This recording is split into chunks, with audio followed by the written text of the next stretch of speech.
Nous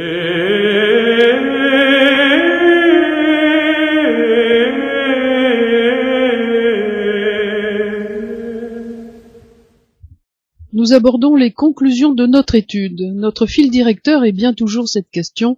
Le linceul de Turin est-il bien celui de Jésus? Nous allons maintenant ranger selon un ordre rationnel tous les éléments de connaissance que nous avons recueillis jusqu'ici. Nous le ferons en respectant une progression rigoureuse dont le modèle nous est fourni par celui-même que M. Upinski mit en œuvre lors du symposium de Rome de 1993, qui permit à des chercheurs de tous horizons de rassembler leurs résultats en un tableau homogène et d'aboutir à une conclusion collective unanime parfaitement claire. C'est-à-dire que nous allons nous poser les 5 questions suivantes. Premièrement, le linceul est-il l'œuvre d'un artiste, oui ou non? Si une possibilité de réponse positive existe, toute étude supplémentaire est inutile. Mais si à coup sûr le linceul ne peut être l'œuvre d'un artiste, nous pouvons nous poser la question suivante. Deuxième question, est-il l'œuvre d'un faussaire, oui ou non? Nous raisonnerons comme précédemment. En cas de doute, nous devrons stopper notre démonstration, mais si au contraire le linceul ne peut être l'œuvre d'un faussaire, nous serons en droit logiquement de passer à la question suivante, la troisième. Le linceul a-t-il bien enveloppé un corps, oui ou non? En cas d'incertitude, point ne sera besoin de poursuivre notre étude, mais si nous sommes sûrs que ce linge a bien enveloppé un corps, nous pouvons donc poser la grande question, quatrième question, le linceul a-t-il contenu le corps de Jésus, oui ou non? Là encore, si ce n'était pas assurément Jésus, nos acquis ne seraient pas d'un grand intérêt, mais si nous possédons la preuve qu'il s'agit de Jésus, alors nous sommes autorisés à nous demander, au stade ultime, enfin, la cinquième question, qui découle de l'authenticité et qui est dans tous les esprits, est-ce le linceul de Jésus ressuscitant? Première certitude, le linceul n'est pas l'œuvre d'un artiste. En effet, énumérons. Absence de pigments sur le tissu, roussissure des fibres, phénomène de négativité, phénomène de tridimensionnalité, dessin des contours des taches de sang, double direction des caillots sur les bras, précision des marques de la flagellation, blessure au poignet et non dans la paume de la main, rigidité cadavérique précoce, différence entre image faciale et image dorsale. Aucun de ces éléments n'aurait pu être imaginé, ni même réalisé, pour la plupart, par un artiste. Le linceul n'est pas non plus l'œuvre d'un faussaire du Moyen-Âge. Nous pouvons en établir facilement la certitude. Réunissons les mêmes preuves que celles énumérées précédemment, qui valent aussi pour barrer la route à l'hypothèse d'un faussaire, et ajoutons l'âge du tissu, qui remonte à l'Antiquité, les pollens, qui retracent la route orientale de la relique, et les sérosités invisibles à l'œil nu, inimaginables au Moyen-Âge.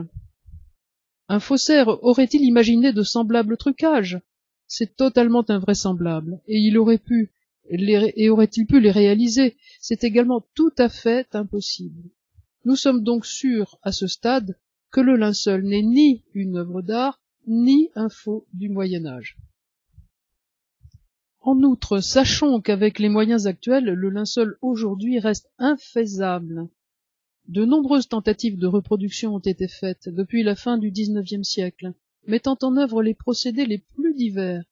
Les résultats sont toujours très grossiers et très loin du modèle.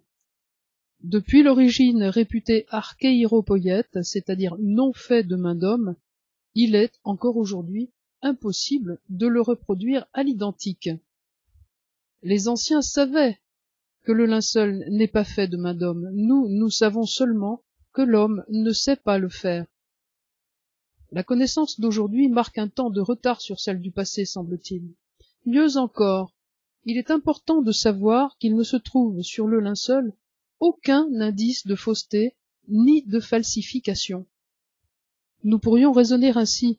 L'étude scientifique du linceul aboutit à un résultat favorable à 95% pour l'authenticité, mais à 5% pour sa fausseté. Il reste tout de même quelques faibles doutes sur l'authenticité. Eh bien non, Ce raisonnement trahirait les acquis scientifiques, lesquels sont à 100% en faveur de l'authenticité et à 0% en faveur de la fausseté. Rien au sens mathématique du terme, aucun argument, aucune constatation ne contredit l'authenticité du linceul. Nous pouvons affirmer avec certitude, une certitude toute scientifique, que le linceul a bien contenu un corps sans vie. Nous sommes là au 3e degré de notre méthodique progression. Alors, n'étant ni une œuvre d'art, ni une falsification, il ne peut s'agir que d'un corps. Cette déduction est confirmée par la présence de sang et de sérosité, par la nature et la répartition des blessures, qui sont bien les traces de traumatismes infligés à un être encore vivant, par les conséquences inéluctables de ces blessures, la mort, confirmée par la rigidité cadavérique. Le linceul a donc enveloppé un corps, et nous pouvons et devons affirmer que ce corps est bien celui du Christ des évangiles. Énumérons tous les éléments de correspondance entre la lecture du linceul et celle des évangiles. 1. C'est un homme. 2. Âgé entre 30 et 40 ans. 3. C'est un religieux. 4. Le visage porte les traces de coups violents. 5. Le cuir chevelu a saigné en de multiples endroits. 6. L'homme a été flagellé. 7. Il est tombé sur les genoux et la face. 8. Les épaules sont meurtries. 9. Ces meurtrissures ont eu lieu après la flagellation. 10. Les blessures, aux mains et aux pieds, sont celles d'un crucifié. 11. Il a bien été crucifié par des soldats romains. 12. L'asphyxie et la rigidité du corps correspondent à la mort par crucifixion.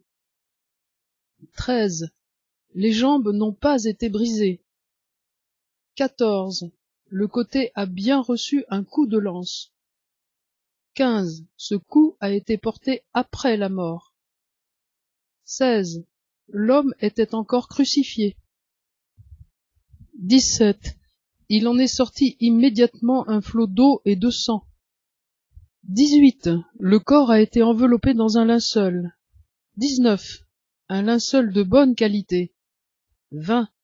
Il a été enseveli. 21. L'ensevelissement a eu lieu à la hâte. 22. Le corps est resté peu de temps dans son linceul. 23. L'événement a eu lieu à Jérusalem. 24. C'était au printemps. Malgré ces correspondances extraordinaires, dont un 10e suffirait aux historiens pour établir une vérité, s'il s'agissait d'un autre personnage que Jésus, en toute rigueur, une infinitésimale probabilité qu'il ne s'agisse pas de Jésus pourrait être opposée. Mais, couronnement d'épines, coup de lance au côté, jambes non brisées, tout cela simultanément constitue la signature irréfragable du Christ. Bruno Barberis est un professeur de mathématiques physiques à la faculté de Turin. C'est un grand spécialiste du linceul. Auteur de nombreux ouvrages et articles à ce sujet, il organise des congrès, participe à des émissions, préside le Centre international de syndonologie de Turin et promeut la connaissance du linceul de toutes les manières possibles. Il a calculé qu'avec seulement 7 concordances, il ne pouvait exister qu'un risque sur 200 milliards de crucifiés pour qu'il ne s'agisse pas de Jésus. Or, nous possédons plus d'une vingtaine de concordances. On constate une correspondance parfaite entre le linceul et les évangiles. Il ne se trouve sur le linceul rien qui contredise les évangiles, ni rien dans les évangiles qui ne cadre pas avec le linceul. Les blessures reçues par Jésus pendant sa passion, telles que rapportées dans les 4 évangiles, se retrouvent toutes, et pas une de plus, sur le linceul. Les blessures visibles sur le linceul sont toutes, et pas une de plus, mentionnées dans les évangiles. La correspondance entre les évangiles et le linceul est parfaite. La science montre qu'il y a correspondance à 100% entre le linceul et les évangiles, et contre cette correspondance, il n'existe aucun élément scientifique. Il n'y a donc pas de place au doute, le linceul de Turin est bien celui du Christ. Telle fut d'ailleurs la conclusion du Symposium scientifique de Rome en 1993.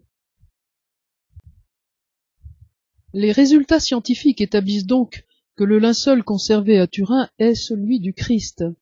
On peut alors affirmer scientifiquement à ce stade que les évangiles prouvent l'authenticité des informations portées par le linceul, mais aussi le linceul prouve l'authenticité des faits rapportés par les évangiles. Linceul et évangile sont en cohérence totale et établissent réciproquement la preuve de leur authenticité. Le linceul apporte aux hommes d'aujourd'hui, férus de science et fermés à tout ce qui n'est pas scientifique, la preuve matérielle et scientifique de la véracité des évangiles. Maintenant, posons-nous la dernière grande question. Le linceul dont nous savons qu'il est celui de Christ apporte-t-il la preuve scientifique de la résurrection du Christ? La science étudie les phénomènes naturels, et seulement les phénomènes naturels. La résurrection n'est pas un phénomène naturel, elle est un miracle. Les miracles sont des phénomènes surnaturels. La science constate les phénomènes surnaturels, mais elle ne peut pas les expliquer. La résurrection échappe donc par nature à l'explication scientifique, c'est normal. La science constate qu'il s'est produit un événement étrange dans le linceul, mais elle ne peut l'expliquer. Nous ne pouvons affirmer par les moyens scientifiques que le linceul apporte la preuve de la résurrection de notre Seigneur. Les évangiles, par leur témoignage que nous n'avons pas le droit de repousser, nous disent que notre Seigneur est ressuscité. Dans le linceul, il s'est produit quelque chose d'étrange. Ce phénomène étrange, dans le linceul, semblerait lié à l'événement surnaturel de la résurrection. La logique de la foi nous conduit à le supposer, mais par la voie scientifique, dans l'état actuel des choses, nous ne pouvons l'affirmer. Nous allons poursuivre notre réflexion dans la vidéo suivante, la numéro 12, sur la question la plus importante. Pourquoi le linceul existe-t-il? Quel est son rôle aujourd'hui parmi nous? Pourquoi Jésus a-t-il pris soin de nous léguer et de préserver pour nous, jusqu'à ce jour, son drap mortuaire, témoin de sa passion et probablement témoin de sa résurrection?